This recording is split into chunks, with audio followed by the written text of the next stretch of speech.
What's up, YouTube? It's your boy One Shooter, and we are here today talking about focal length and camera placement. Behind me, we have my friend, actress Ryley. Us? Trifling? You was willing to risk it all for me. Pretty sure your wife wouldn't like that. Now get up and walk. If you're not new to the channel, you've seen her face here before, but yeah, let's get right into it.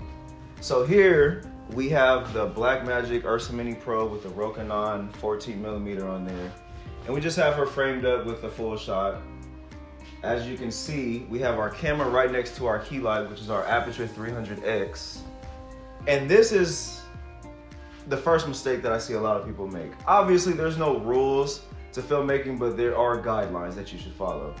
So, preferably, my camera placement, I would move it over here. Boom. Look how big of a difference that is already.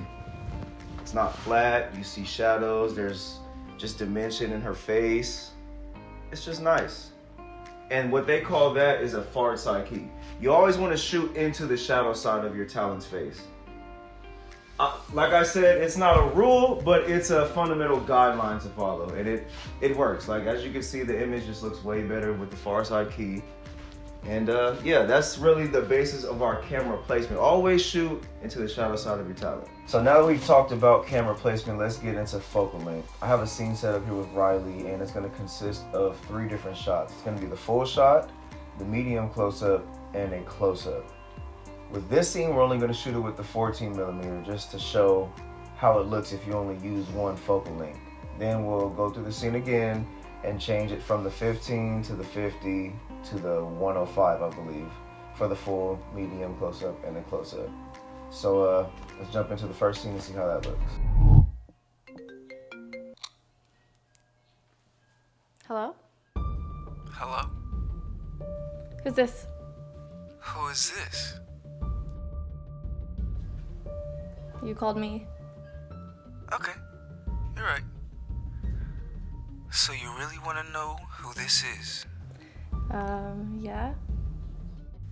It's Jake. Jake who? We've been trying to reach you about your car's extended warranty.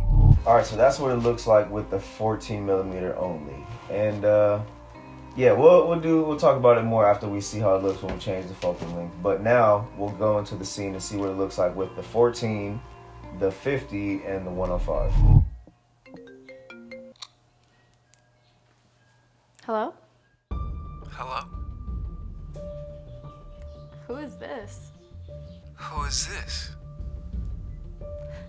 You called me, so... Okay, you're right. So you really want to know who this is? Yeah? It's Jake. Jake who?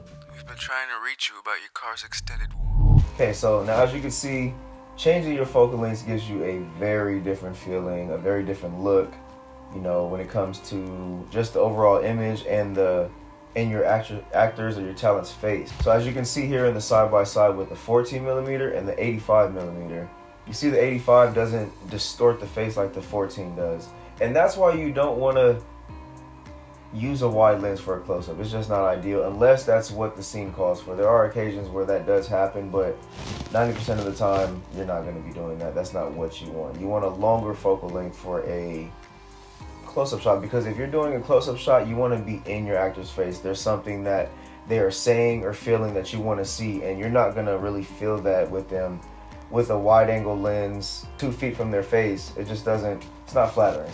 So do yourself justice and do your talent justice and change your focal lengths. So if you learned something here today, if it helped you out, leave a like, subscribe, and I'll see you guys in the next one.